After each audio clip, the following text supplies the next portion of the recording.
Danger Dolan. From the obnoxious attunement chains of old to the social effect of looking for dungeon, we count 10 of the best and worst additions to Warcraft we've seen over the years. Number 10. Legendaries. Back in the day, you'd have this epic super weapon for the elite that you would build yourself out of legendary parts. It was awe-inspiring to see anyone with one of these, but it was also bad because of the effort which your entire raid team would funnel to one person, usually the person that can use the weapon. But in the Mr. Pandaria remake, anyone can get the legendary by doing the legendary quest chain. So first off, let's look at the good parts of the legendaries. So with the remake, anyone can now acquire a powerful piece of equipment for their character through their own effort. And it was a sizable power increase. You won't need to replace a legendary cloak anytime soon. It's also exciting, and unlike the weapon legendaries, which were quite a feat to attain, this is a cloak, so it doesn't dump all over the old legendaries. It's just a good increase for your character. And now let's look at the bad parts. These legendary cloaks are now required for heroic raids. You always get a whisper from the GM of the guild you're applying to saying, do you have the legendary cloak, yes or no? And that's kind of bad if you have not been keeping up to date on the lengthy quest chain to get the cloak. And it's also bad for ults, such as my warrior. When I switched halfway through the expansion, my main toon from the monk to my warrior, and suddenly I had not completed the legendary quest chain, and suddenly everyone else had the cloak and I just couldn't get it, just didn't have enough time. Having the legendary cloak also means that all cloaks that drop in a raid are now completely worthless because you can't obviously upgrade on your legendary, so it's unexciting when a cloak drops now. And it's less epic when every fool around has a legendary piece of equipment. Doesn't mean it's a bad thing, it just doesn't feel as special when everyone else has the exact same thing. So what is the verdict on whether or not this legendary remake is good or bad? Well, I would say it's good, bordering on awkward. The fact that anyone can get a legendary piece is a good thing through their own effort, but it also takes away from the fact that it's a special thing. Number 9. Flexible raids. It was an attempt to fix that we're one guy short problem, and raids that had too high of a difficulty jump compared to heroic 5-mans and questing. They wanted a gap between LFR and normal mode raiding. So let's take a look at some of the good points of flexible mode raids. The fact is everyone loves it. It's a drop in, drop out co-op style of play without having to sit people for raids. And it's so good that it should have been in the game since vanilla WoW. It also fixed those difficulty spike problems and allows guilds who do not like doing LFR or just don't have the time to hardcore raid, gives them the ability to have fun with their friends in a slightly difficult environment with no hassles or obligations. And now let's look at the bad points. It brought way too many difficulty options into the raiding environment. It gets a bit much when you have LFR and then flex and then normal and then heroic. It's a lot of different options. It's good in a way, but it also makes things very convoluted to anyone looking for the first time, like what am I supposed to do here? And there's no need to inspect other raiders when they join a flexible mode raid.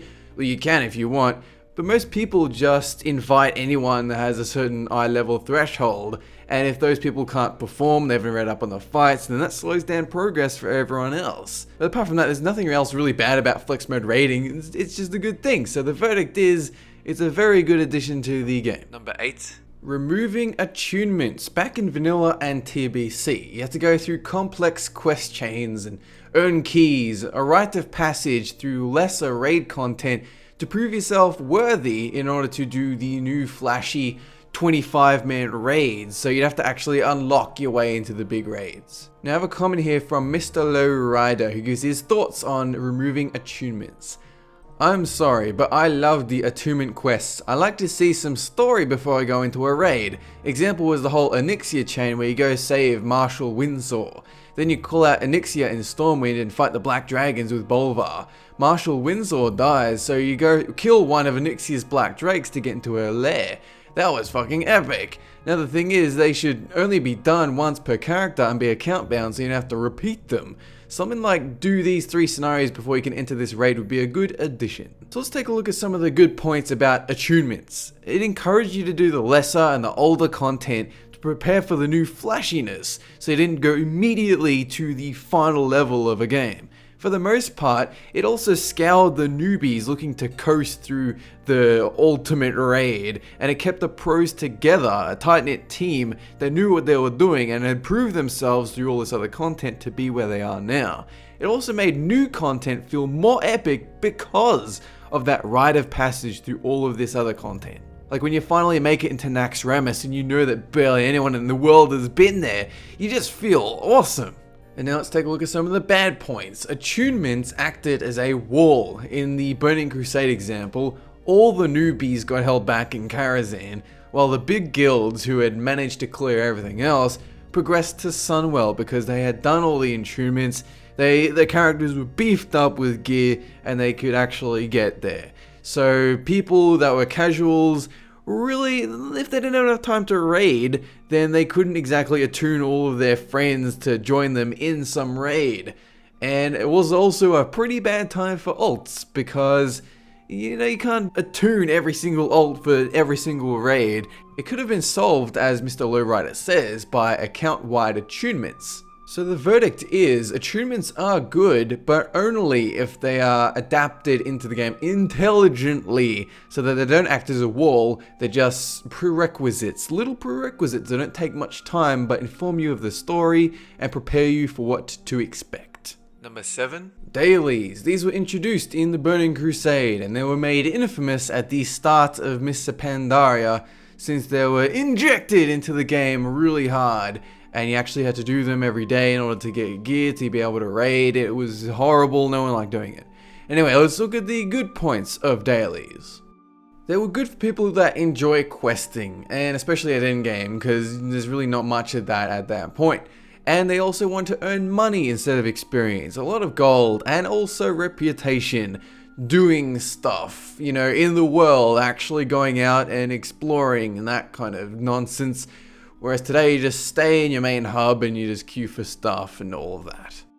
It was also easy content for Blizzard to produce with lots of replayability, which means they could work on the ultra fun stuff like raids without having to worry about making sure you go explore and do all that. It's just you do the same quest every day. If you find it fun, great. If you don't find it fun, then not good.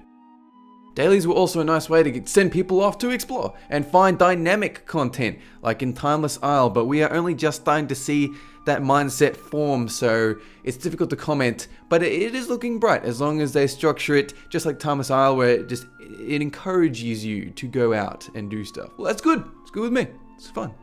And now the bad parts of dailies. They are really dull, and they have developed a stigma because of the Mr. Pandaria launch. They also feel lazy, a cheap way to force people to grind for gear that is necessary to raid, it just didn't work whatsoever, because the people that like raiding don't necessarily like questing, they just like having group-oriented content, and forcing them to do that kind of stuff doesn't work so bad. So now they have developed a stigma so hardcore that people actively hate them now, whereas they're actually fine when they're used sparingly and in the right circumstances, such as we see on the Timeless Isle, to make you go around and do certain things to encourage you to do other things. So the verdict is, dailies are bad, but I wish they weren't. Number 6. Looking for dungeon, introduced in Wrath of the Lich King, a way to make it easier to queue up for a dungeon, a godsend at the time. But was it ultimately a good or bad thing? We have a comment here from Kraspar. He claims, it's a bad idea, LFD. Press a button, get a dungeon, work with 4 strangers you barely talk to, and you're done. And you're rewarded for this, in an MMO. And you're instantly teleported there, which inevitably means someone's asking, how do I get back if there's a wipe? LFR is no better. The LFD system we had in Burning Crusade and early Wrath, where it was kind of like Craigslist, worked better. So let's take a look at some of the good points. It was less time spent looking for groups. It was a very lame chore where you just spam general or trade chat looking for someone who's free and feels like doing a dungeon or a group activity constantly, all day, every day. At the very start of Star Wars The Old Republic, they had the same thing where people were just spamming chat boxes, and the devs claimed that they wanted to keep it like that because then people would actually talk to each other. But inevitably, people just stopped doing the group content, so they actually implemented a group finder just like in WoW. But another good point about LFD is that groups are organized better. There are actually role icons on portraits. You know that the person who queued up for it, well, you don't know, but there's a very good chance they queued up in the correct role for the correct, they're actually gonna heal. They're actually gonna tank. They may know what they're doing. They intentionally queued up for these things. They didn't just respond to some message in general saying, we need a person with gear and spells, hurry today. And then they show up and they're covered in green shit and they're horrible. None of that. Mostly. Another good point is that eye level requirements would help keep out these scrubs looking to get carried through a dungeon. It means people, hopefully, have gotten gear decent enough with the correct stats to be able to perform in the dungeon. And now the bad points. It crippled the social environment in groups. Because there's cross-realm, there's no character recognition because you have no idea who these people are. You're probably never ever gonna see them again. And there are exceptions to this. People do still talk in dungeons, but as I said, in a general sense, it is crippled. You have to admit that in the old days, we had to spam trade. In general, there was a little bit of talking, but nowadays, none of that. And because of the ease of entry, clicking a button to get into the dungeon, people expect that same easiness in the dungeon. So they expect the same easiness in the content. You just have a look at the Cataclysm Dungeon Fiasco, where people were sick of getting stuck on a boss. They would just drop out because they didn't have to spend any time organizing a group. They have no idea how difficult it is, and they just want out. They just want something easy and consumable. There's also less immersion when you are teleported into a location, and it makes you feel like, you might not think about this, but subconsciously, it makes you feel like you're a rat dropped into a rat maze to scamper around and find the cheese. Whereas if you're the person that decides, I'm the rat, I'm gonna find the maze, and I'm gonna run around in it, it's my decision, you feel a lot better about that. But when you click a button and it's like, zoop, you're there. Yeah, not so good. But my verdict on whether or not LFD was good for the game or bad for the game, it was good. I very much enjoyed it when it was first introduced into the game, and I enjoy it today, but I am glad that they're also offering us harder difficulty with the option to be as Spire says, to sign yourself up for a Craigslist type thing and actually find, a pug team to do the hard content without having to rely on your guild. It's a good thing. They're learning. Number 5. And now let's talk about the Azeroth revamp for Cataclysm, the overhaul of 1 to 60 content.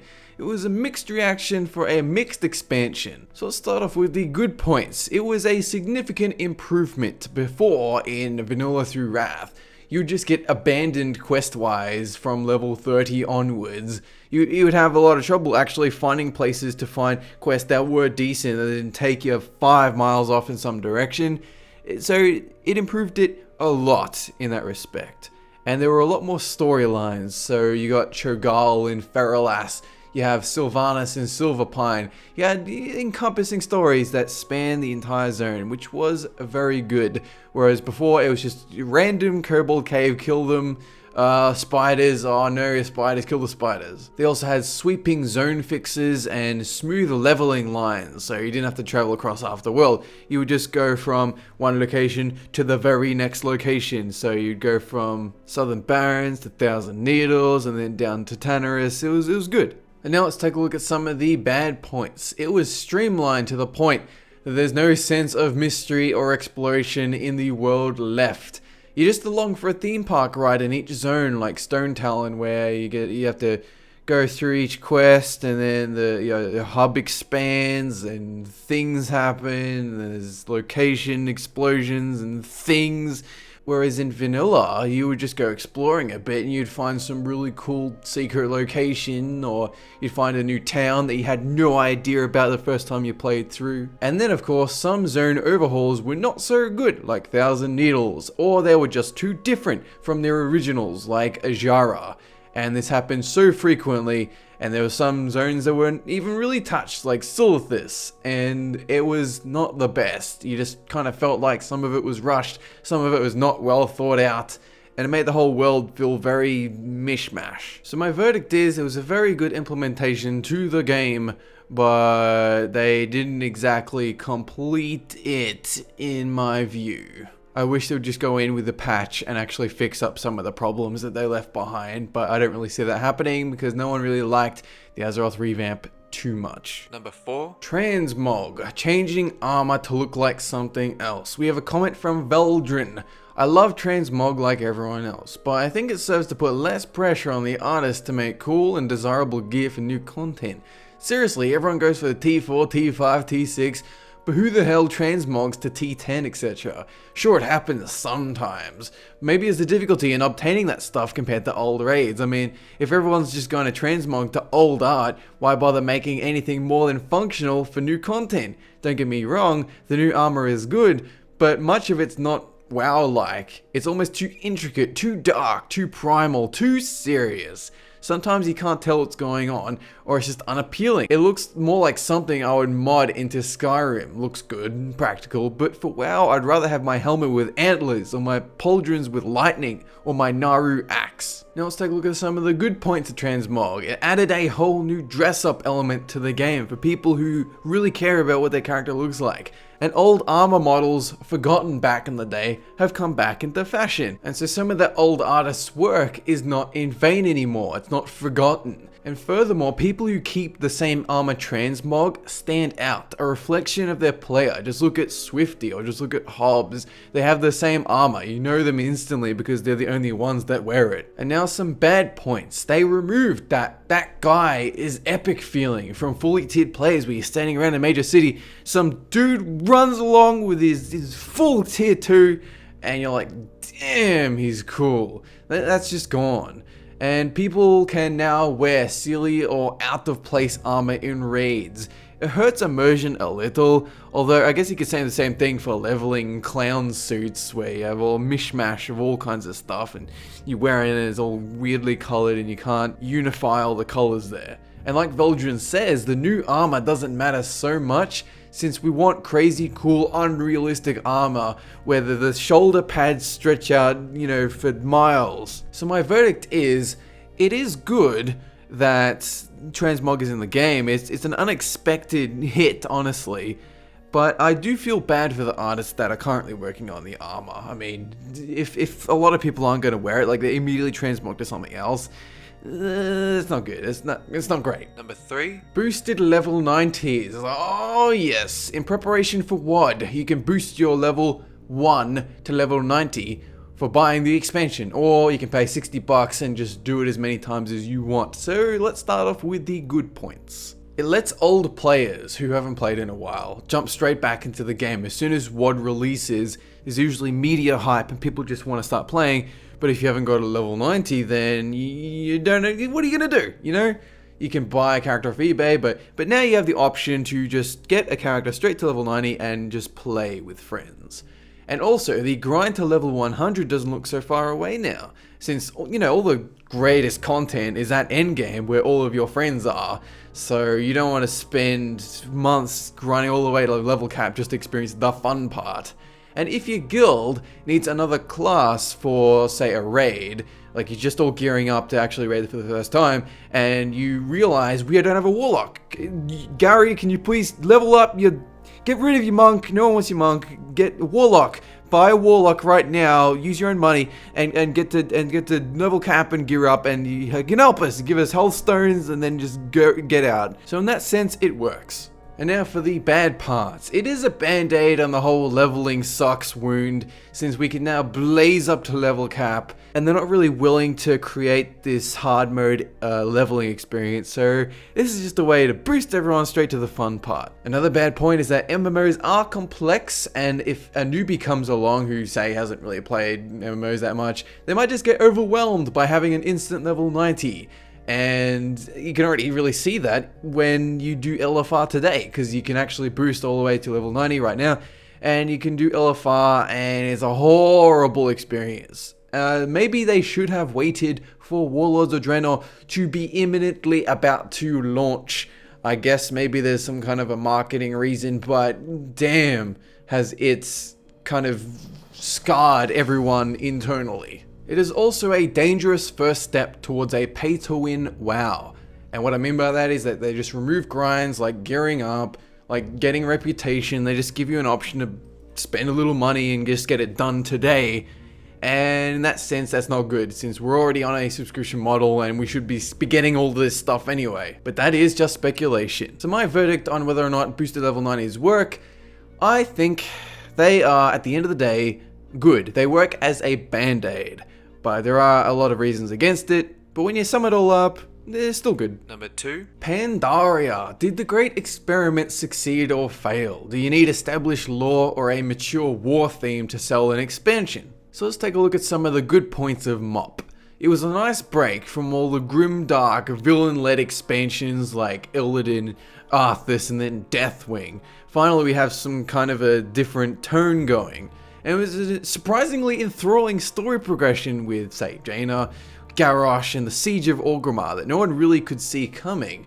So it was interesting. It wasn't like the other expansions where it's just everyone knew it was going to happen. Illidan's evil, Arthas is evil, Deathwing is evil, take them all down. And nothing really transpires apart from that. The raids were also solid, and the patches came out fast and plentiful. There was content everywhere, all over your face, covering slimy, and it was good. It was damn good. And now the bad points of Pandaria. There were subscriber losses and failures like the daily quest fiasco, the publicly perceived Kung Fu Panda theme, and the hard to follow story if you're not a fan and you really haven't been reading the books or anything. Likewise, the expansion beginning and the Thunder King didn't feel very Warcrafty, more of a spin-off. It was still fun once you got into it, but when you're getting into it initially, very strange taste in your mouth. Like, what is this? Like, does it come from Thailand? I don't know what's happening. And of course, probably one of the worst parts is that we have a year-long Siege of Orgrimmar grind still going on while we wait for Warlords or DRAENOR. So my verdict is that Pandaria wasn't so good. It was actually kind of bad, but there was a lot of good points that made it succeed. So we can't ignore those, but if we're weighing percentages of good to bad, I'd say just tipped over bad, probably 55%. Number 1. LFR, ooh, heavily criticized, the accessible, sometimes called tourist mode of raiding in Warcraft. The one I decided to leave for number 1, primarily because there's lots of things to say. So let's just bust straight into the good parts of LFR. It lets people see pivotal moments in WoW's history, as well as the flashy new environments and bosses that were so heavily advertised in the marketing campaigns for the patch cycles. And they are easy to join. It usually takes less than an hour for a queue to pop, faster if you're a tank or a healer, so it's perfect if you have a really busy schedule and you just don't have enough time to commit to a team. It's also good for gear, since you can progress your character without impacting harder mode ratings, since the eye levels in LFR are a little bit lower, so it doesn't feel like you're winning the game, since it's just one little step in the rungs. And now the bad parts of LFR. A terrible social environment.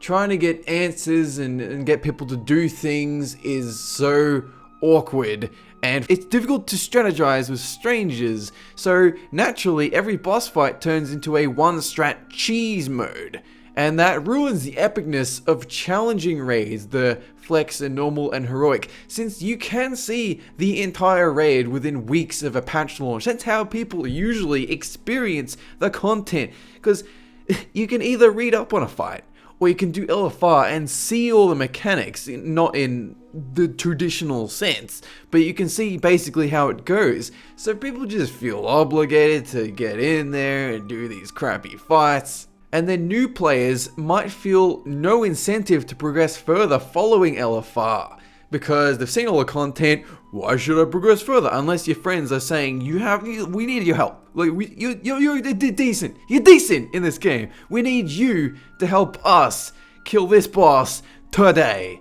And if these people are not staying in the game, that's diluting the raid recruitment pool. And you need a healthy raid pool in order to be able to do stuff in this game. So servers with barely any players, the ones that are there are just doing LFR, and then they're gone. They're gone off to play Dota or League of Legends or some shit. And we're here with 2 people who have brain damage and 1 person that has rolled a hunter. What do? We can't do anything. Let's just do LFR 2. So that's not good. So my verdict is LFR is slightly bad. Slightly. Ever so slightly. Like, on a scale of 1 to LFR, it's fucking horrible. But at least we get to see cool things. That is it for this countdown. If you would like to suggest another countdown, head on over to reddit.com/r/thedDguides. Have a good one.